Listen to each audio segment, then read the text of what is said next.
Pertemuan kimia dasar, yaitu pertemuan ke-10 ini, kita akan membahas mengenai kinetika kimia. Kinetika, yaitu menjelaskan mengenai seberapa cepat atau seberapa laju reaksi kimia itu berlangsung. Nah, apa itu laju? Laju reaksi adalah perubahan konsentrasi reaktan atau produk terhadap waktu. Misal sebuah senyawa A yang merupakan yang kita anggap sebagai reaktan di sini akan berubah seiring berjalannya waktu menjadi B, ya, senyawa B yang itu merupakan produk.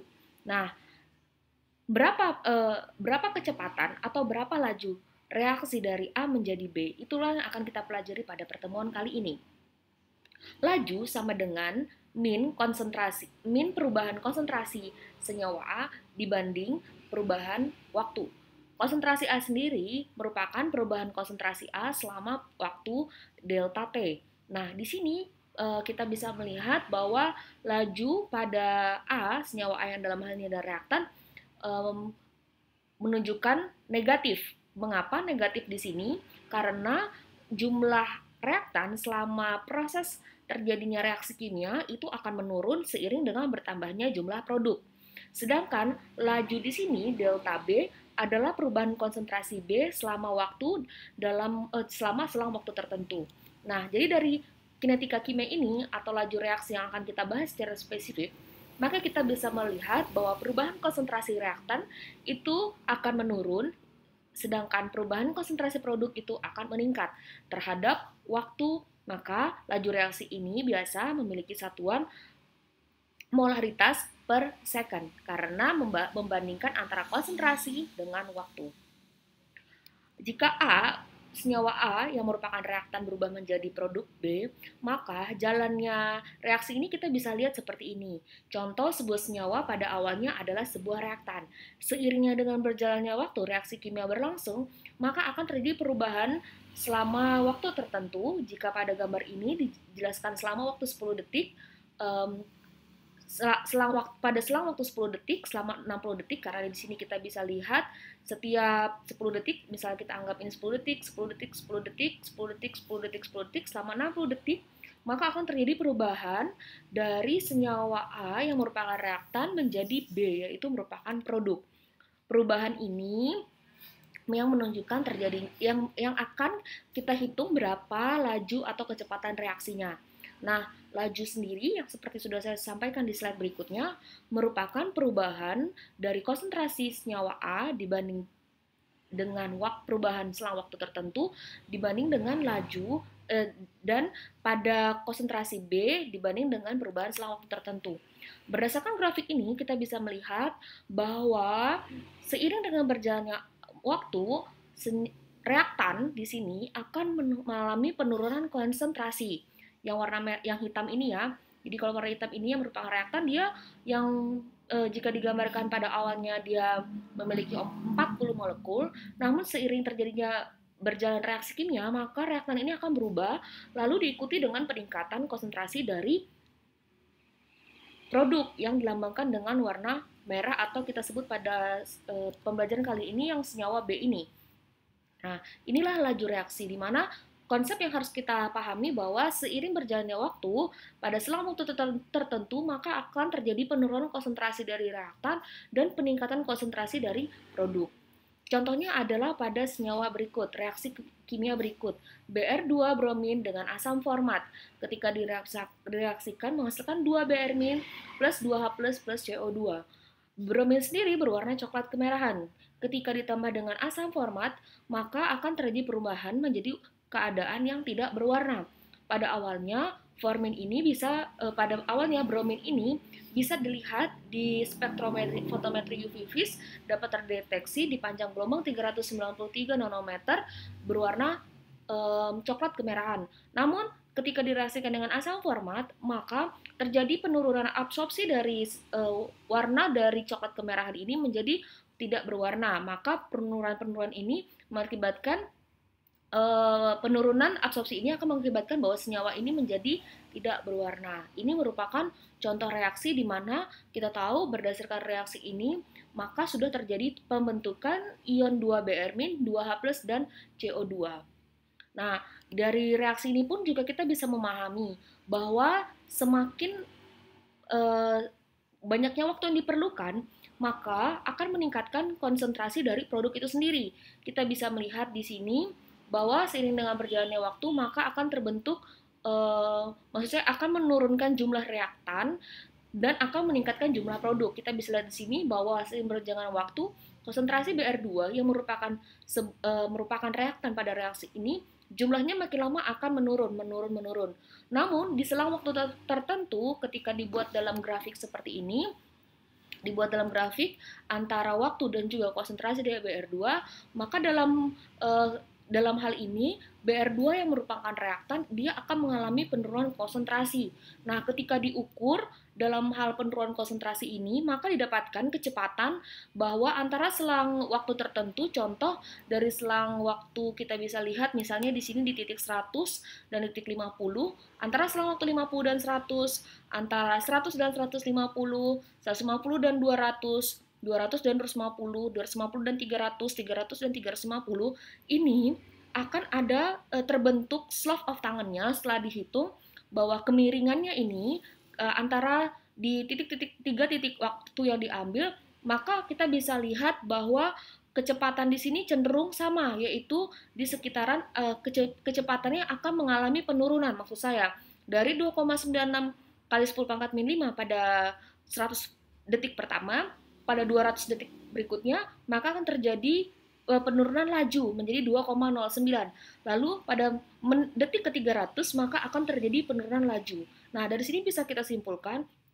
bahwa dalam seiring dengan berjalannya waktu, konsentrasi dari reaktan ini akan menurun, namun ini diikuti dengan kecepatan juga yang akan menurun.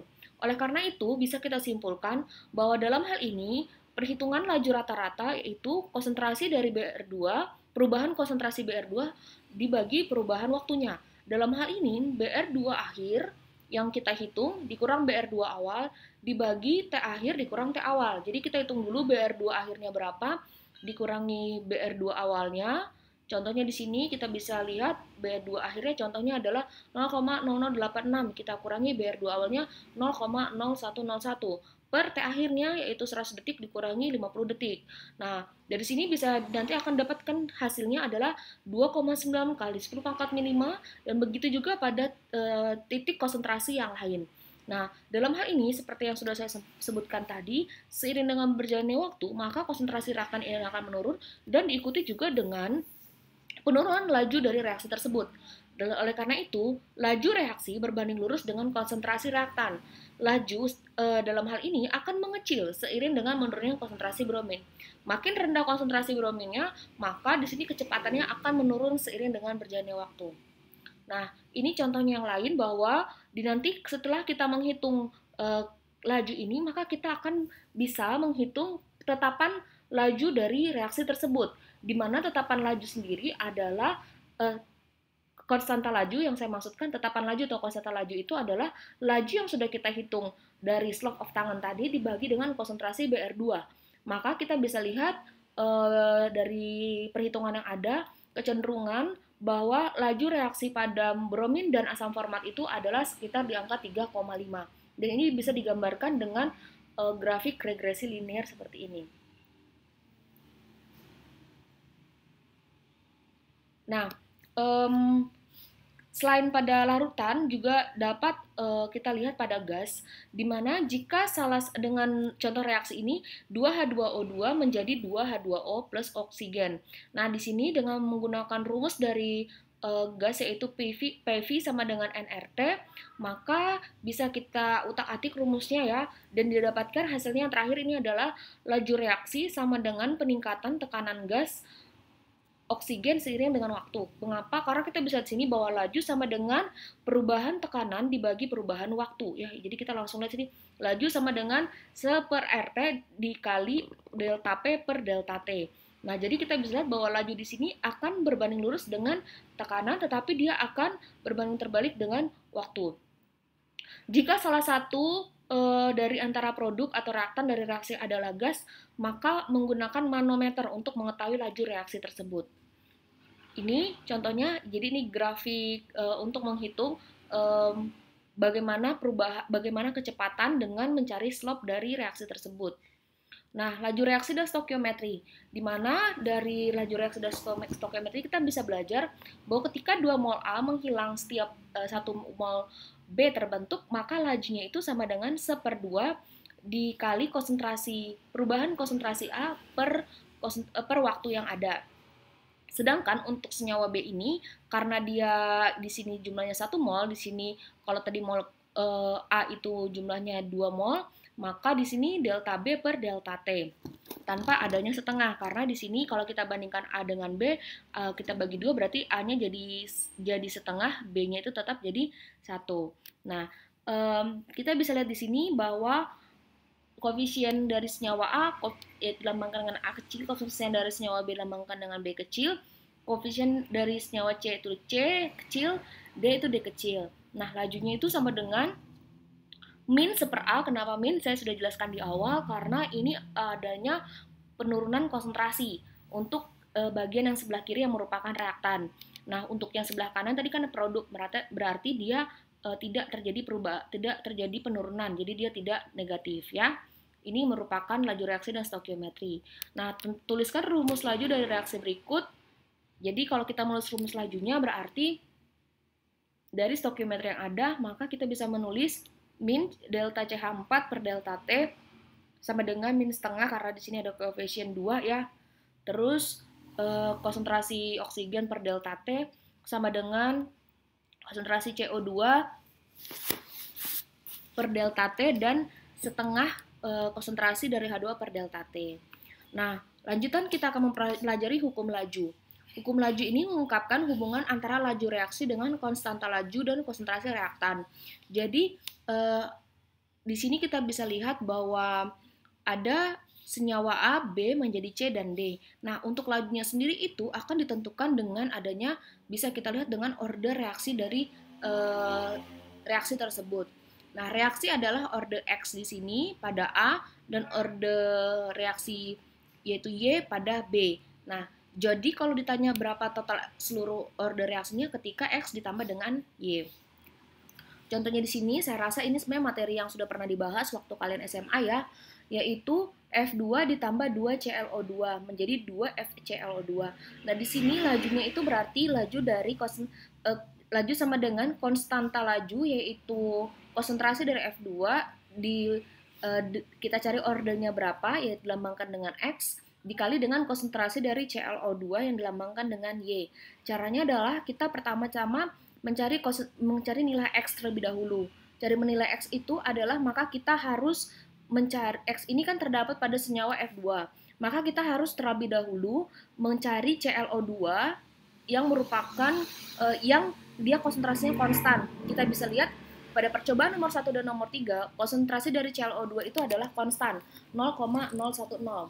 Dan kita lihat pada konsentrasi F2 adalah dia konsentrasinya 2 kali, dari 0,10 menjadi 0,20. Kecepatannya menjadi 2 kali.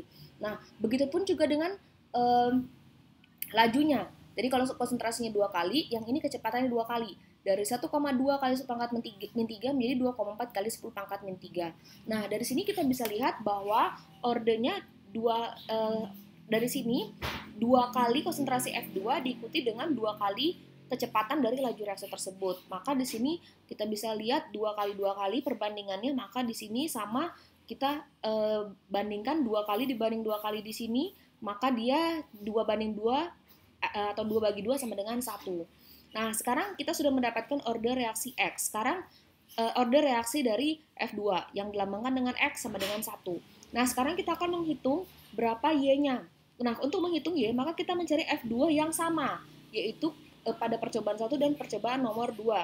Di mana di sini pada percobaan nomor 1 dan 2, kita bisa melihat ClO2 ini adalah perbandingannya 4 kalinya. Jadi pada percobaan 1 dan 2, konsentrasi antara ClO2 di percobaan 1 dibanding dengan percobaan 2 adalah 4 kalinya. Begitupun juga dengan kecepatannya, itu dibandingkan sebanyak, kalau kita bandingkan itu 1:4. Nah, jadi karena di sini ClO2-nya 4 kali, dan juga F2-nya itu juga, dan lajunya juga 4 kali, kecepatan 4 kali, 4 dibanding 4 atau 4 bagi 4 sama dengan 1. Nah, dalam hal ini berarti F2-nya itu sama dengan 1 dan ClO2-nya itu juga sama dengan 1. Berarti lajunya sama dengan K dikali F2 tanpa pangkat, artinya menunjukkan 1, dikali ClO2 pangkat 1. Nah, kalau kita tanya tetapan lajunya berarti laju dibagi dengan konsentrasi F2 kali konsentrasi dari ClO2. Hukum laju ini selalu ditentukan melalui percobaan dan tidak dapat ditentukan dari persamaan setara secara keseluruhan. Jadi mendapatkan angka-angka yang dimaksud di sini ini merupakan hasil percobaan ya. Order reaksi selalu ditentukan oleh konsentrasi reaktan, bukan produk. Nah, jadi kita dalam hal menentukan order reaksi di sini, kita tidak berhasil melihat pada produknya, tetapi pada reaktan yang di sini. Contohnya adalah F2 dan ClO2. Order reaktan tidak berhubungan dengan koefisien stoikiometri reaktan dalam persamaan reaksi yang sudah setara. Jadi, Anda tidak bisa menentukan berdasarkan yang ini. Oh, ini F2 1 karena di sini 1, ClO2 2 karena di sini 2. Tidak. Jadi, order reaksi itu tidak berhubungan dengan yang namanya koefisien stoikiometri, walaupun persamaan itu sudah setara. Jadi, order reaktan itu kita tentukan ketika kita menghitung sendiri, yaitu order reaksinya, ya. Jadi kita menghitung itu bukan tidak memiliki hubungan dengan koefisien stoikiometri reaktan. Contohnya lagi, tentukan hukum laju dan hitung konstanta lajunya dari data berikut. Contohnya adalah S2O82- ditambah 3I- menjadi 2SO42- plus I3-. Nah, kita lihat sama seperti yang tadi konsepnya ya. Jadi kita ingin menentukan, di sini kita tahu reaktannya adalah S2O82- dan 3I-. Nah, di sini kita tentukan dulu berapa X-nya dan berapa Y-nya. Nah, X ini kita tentukan tidak berdasarkan di sini koefisien stoikiometrinya berapa ya. Kalau di sini kan kita lihat koefisien stoikiometrinya ini 1, yang ini 3, bukan berdasarkan itu. Jadi kita melihatnya itu berdasarkan perhitungan. Nah, kita pertama-tama harus menghitung dulu konsentrasi dari X-nya. Nah, kalau kita menghitung konsentrasi S2O82-, maka kita mencari S2O82-nya itu yang sama, berarti percobaan 1 dan 2. Nah, kita lihat di sini bahwa berdasarkan percobaan 1 dan 2 ini, bahwa I-nya tadi ini 2 kali lipatnya, ya, dari 2 dan 1 ini 2 kali lipatnya, ini juga 2 kali lipatnya. Berarti 2 sama 2, kalau kita bandingkan 1, ya, Y-nya sama dengan 1, yang Y ini. Nah, kalau X-nya juga begitu, ya, S2O82-, X-nya sama dengan 1 maksud saya tadi. S2O82- di sini kita bisa lihat berarti cari I-nya yang sama gitu ya. Berarti di sini kita bisa lihat percobaan 2 dan 3.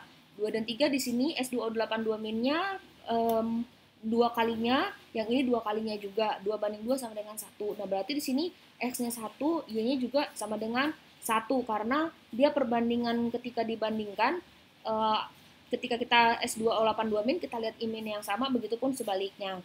Nah, dari sini kita bisa menghitung hukum lajunya. Hukum laju menentukan hukum laju. Jadi laju itu sama dengan K dikali S2O82- tanpa pangkat dikali konsentrasi dari I-nya.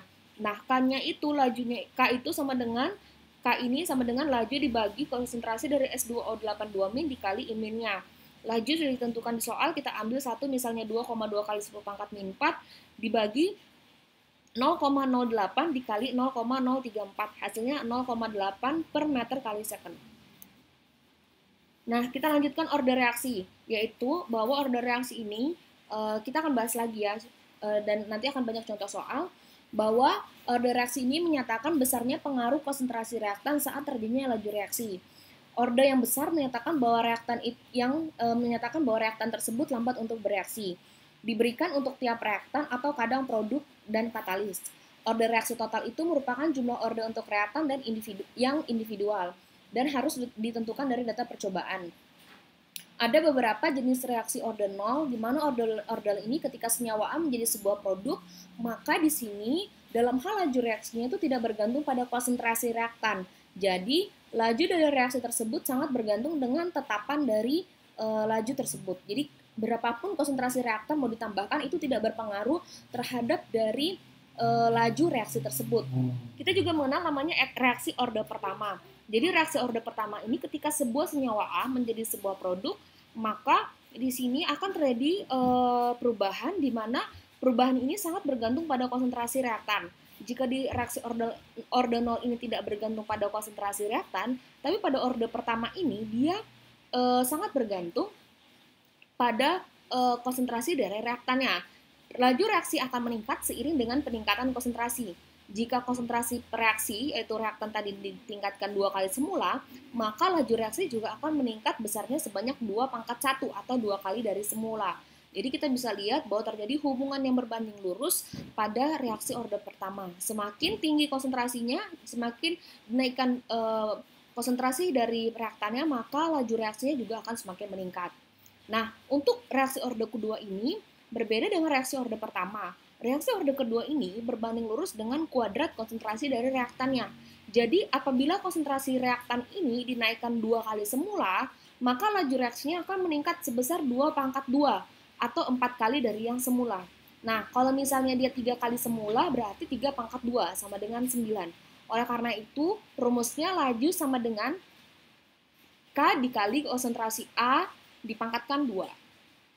Nah, dari sini bisa kita simpulkan, ringkasannya kalau pada orde 0 itu, lajunya itu sama dengan tetapan laju. Pada reaksi orde 1, laju itu sama dengan tetapan dikali konsentrasi reaktan dipangkatkan 1, atau kita tidak usah menyebutkannya di sini. Kalau misalnya dia ordenya 2, berarti laju sama dengan tetapan laju dikali konsentrasi A dipangkatkan 2.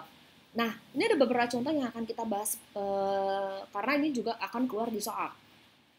Contohnya dari reaksi 2 N2O5 menjadi 4 NO2 plus O2 diperoleh data pembentukan senyawa NO2 sebagai berikut. Nah, berapa laju pembentukan NO2 itu sendiri? Ingat bahwa laju pembentukan itu tadi saya sudah mengatakan laju reaksi adalah perubahan konsentrasi dibagi perubahan waktu. Nah, ini kita lihat perubahannya itu seperti apa. Kita ambil misalnya data nomor 2 dan nomor 3. Terserah sebenarnya data nomor berapa. Data nomor 2 dan nomor 3. Kita lihat perubahan konsentrasinya, kita bandingkan akhir dan awal. 0,040 dikurang 0,020 hasilnya 0,020. Perubahan waktunya dari 2 dikurang 1. Akhirnya 2, awalnya 1. 2 kurang 1 sama dengan 1 jam, yaitu 3.600. 0,02 dibagi 3.600 hasilnya 5,5 kali 10 pangkat 6 meter per sekon. Ini adalah jawabannya adalah B. Soal berikutnya, faktor-faktor yang mempengaruhi laju reaksi adalah 1. Luas permukaan sentuhan apakah mempengaruhi? B. Yang 2. Konsentrasi saat reaksi apakah itu mempengaruhi? 3. Suhu saat reaksi berlangsung apakah itu mempengaruhi? 4. Penambahan katalis yang tepat apakah itu mempengaruhi? Nah, kalau kita lihat semuanya ini tentu sangat mempengaruhi. Jadi E ya, 1, 2, 3, 4. Jadi kalau suhu, semakin tinggi suhu tentu reaksi semakin cepat berlangsung. Semakin luas permukaan sentuhnya, maka reaksi juga semakin cepat. Semakin besar konsentrasi, tentu reaksi akan semakin cepat. Semakin ada penambahan katalis yang mempercepat laju reaksi, tentu ini akan mempercepat terjadinya reaksi. Di soal berikutnya, kenaikan suhu umumnya menaikkan reaksi. Alasan yang tepat untuk menjelaskan hal di atas adalah A. Energi kinetik dari molekul-molekul menurun, tentu saja tidak. Karena kalau misalnya naiknya suhu, tentu energi kinetik ini akan meningkat. Jadi kita tinggal pilih antara A atau D. Jawabannya pasti D ya.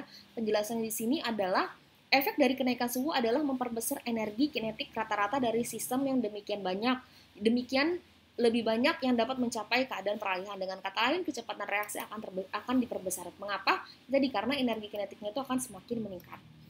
Kita lanjutkan untuk soal nomor 10-12, perhatikan data-data di bawah berikut ini.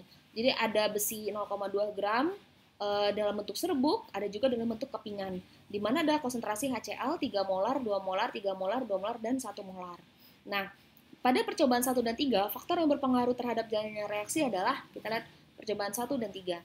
1 dan 3. Konsentrasinya sama-sama 3 molar, tapi yang membedakan adalah satu bentuknya serbuk, satu bentuknya keping. Nah, dalam hal ini berarti yang mempengaruhi terhadap jalannya reaksi adalah luas permukaannya. Jadi satu yang bentuknya serbuk, satu bentuknya keping. Jadi pada percobaan 1 dan 2, besi 0,2 gram ini berbentuk serbuk, sedangkan pada nomor 3 berbentuk keping. Hal ini menandakan meski konsentrasinya digunakan sama, tetapi terdapat perbedaan luas permukaannya yang digunakan. Itu jawabannya adalah E. Dari percobaan di atas, reaksi yang paling cepat berlangsung adalah, nah, Anda bisa lihat jawabannya 1 di sini. Tapi kenapa sih jawabannya 1? Kita lihat di sini. Bahwa 1 itu dia luas permukaannya besar ya. Jadi antara serbuk sama keping, tentu yang lebih besar luas permukaannya adalah serbuk karena dia makin kecil potongan-potongannya, tentu luas permukaannya semakin besar. Nah, ini serbuk, keping, keping, keping. Nah, berarti kita pasti memilih serbuk yang pertama. Dan kita pilih konsentrasinya yang mana yang paling tinggi. Ternyata yang 3 molar. Nah, berarti kita pilih nomor 1. Kenapa nomor 1? Pembahasannya di sini adalah pada percobaan 1 yang digunakan adalah serbuk besi 0,2 gram dan larutan HCl 3 molar. Bentuk serbuk dapat memperbesar luas permukaan dan konsentrasi HCl yang tinggi, juga dapat mempercepat reaksi berlangsung. Oke, jawabannya 1. Nah, sekarang yang paling lama mana? Kalau kita lihat yang paling lama, tentu kita pilih yang keping dengan konsentrasi yang rendah, yaitu yang nomor 5. Ya, jawabannya E, 5 ya. Karena di situ menggunakan kepingan dan konsentrasi larutan HCl yang rendah juga menyebabkan reaksi berlangsung cukup lama. Oke, kita lanjutkan ke soal nomor 13 sampai 15 ya. Sebenarnya soal 14 ya sampai 15 di sini. Pada percobaan nomor 2 dan 5, faktor yang mempengaruhi laju adalah kita lihat nomor 2 dan nomor 5. Nah, ini sama-sama semuanya sama, yang membedakan adalah waktunya ya. Di sini ada yang kita lihat di sini yang membedakan kalau 2 dan 5 massa dan bentuknya sama-sama 5 gram serbuk, konsentrasinya juga sama, yaitu sama-sama 0,5 molar.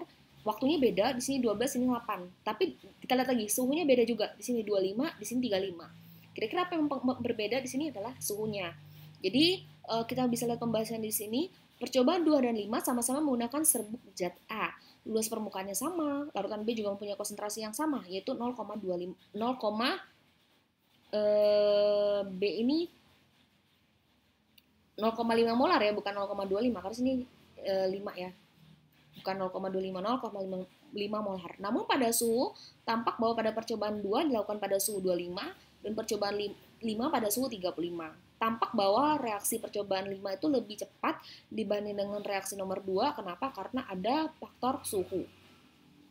Kenaikan suhu menyebabkan reaksi berlangsung cepat. Hal itu karena apa? Tadi sudah dijelasin ya di soal-soal berikut sebelumnya bahwa ada energi kinetik ya, energi kinetik pada reaktan. Jadi jawabannya C. Pembahasannya, kenaikan suhu menyebabkan energi kinetik molekul-molekul bereaksi bergerak lebih cepat. Nah, pergerakan molekul tersebut semakin cepat sehingga menyebabkan tumbukan lebih sering terjadi, sehingga produk semakin cepat dan reaksi berlangsung lebih cepat. Nah, dari kelima data percobaan di atas, kombinasi faktor yang dapat mempercepat pembentukan produk adalah reaksi nomor, jadi maksudnya yang paling mempercepat itu yang nomor berapa?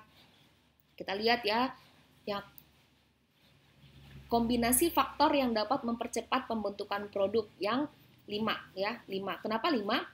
Kalau kita lihat sini dia 5 gram serbuk, 0,5 molar konsentrasi pelarutnya dan konsentrasi B-nya dan suhunya 35. Jadi kita lihat 5. Kenapa? Karena pada percobaan nomor 5 zat A yang digunakan sudah berbentuk serbuk. Larutannya juga mempunyai konsentrasi yang lebih tinggi dibanding dengan semuanya ya, 0,5. Terus juga suhunya paling tinggi dibanding dengan semuanya. Jadi kombinasi dari bentuk serbuknya, dari bentuk dari zatnya, konsentrasinya yang tinggi, serta suhunya yang tinggi, itu akan mempercepat terjadinya laju reaksi. Oke, kita lanjut yang soalnya agak lebih susah lagi. Untuk soal nomor 17-20, mari kita perhatikan data berikut, yaitu penentuan laju reaksi P plus Q sama menjadi R, di mana kita akan ditanyakan berapa order reaksi dari P, dan juga order reaksi terhadap Q, dan order reaksi totalnya. Ya, dan terakhir kita akan menentukan laju reaksinya. Jadi order reaksi P kita bisa hitung. Nah, untuk menentukan order reaksi P melalui data 1 dan 2. Jadi kita lihat di mana data Q ini yang ada sama ya, konsentrasinya yaitu 0,2. Nah, kita bisa lihat di sini konsentrasi order P-nya itu untuk menghitung order reaksi terhadap P, maka kita lihat data Q-nya ya. Q-nya tadi Q-nya berarti kita lihat di sini yang sama 0,2, berarti kita pakai data 0,8 dan 0,4. 0,4 dan 0,4 kita bandingkan sama 0,8. 0,4 kita bandingkan sama 8, lalu 0,096 kita bandingkan sama 0,348. Nah, dapatlah setengah pangkat X dan seperempat. Nah, kalau kita hitung berapa X-nya supaya jadi seperempat, berarti X sama dengan 2. Mudah banget ya. Nah, sekarang order reaksi terhadap Q. Kalau order reaksi terhadap Q, maka kita lihat P-nya itu yang sama, dan kita ambil konsentrasi dari Q-nya. Nah, kita lihat kita gunakan data berapa yang konsentrasi P-nya yang sama, yaitu konsentrasi di percobaan nomor 3 dan nomor 5. Kita ambil 0,4 dan 0,2. Berarti 0,4 dan 0,2 yang ini ya. Jadi kita lihat konsentrasi P-nya yang sama, yaitu percobaan 3 dan percobaan 5. Kita lihat, kita ambil konsentrasi Q-nya 0,4 dan 0,2 dengan laju reaksi 0,048 meter per sekon dan 0,24 meter per sekon. Nah, 0,4 bagi 0,2 hasilnya 2 pangkat Y, 0,048 bagi 0,24 sama dengan 2. 2 pangkat Y sama dengan 2. Y-nya berapa? Yaitu Y-nya sama dengan 1. Jawabannya A. Order totalnya gampang. Order total itu kan berarti penjumlahan dari order reaksi P ditambah order reaksi Q. 2 tambah 1 sama dengan 3. Oke, lanjut persamaan laju reaksinya. Gampang sekali karena kita sudah menentukan tadi order reaksi dari P itu 2, Q1, maka kita tinggal membuat V sama dengan, kita tinggal menambahkan V sama dengan cos K dikali tetapan laju dikali konsentrasi P pangkat 2 dikali konsentrasi Q. Nah, itu demikian sedemikian penjelasan serta soal dan pembahasan terkait dengan kinetika kimia. Silakan Anda kembali mempelajari materi ini setelah Anda mendengar video ini. Terima kasih dan salam sehat untuk kita semua.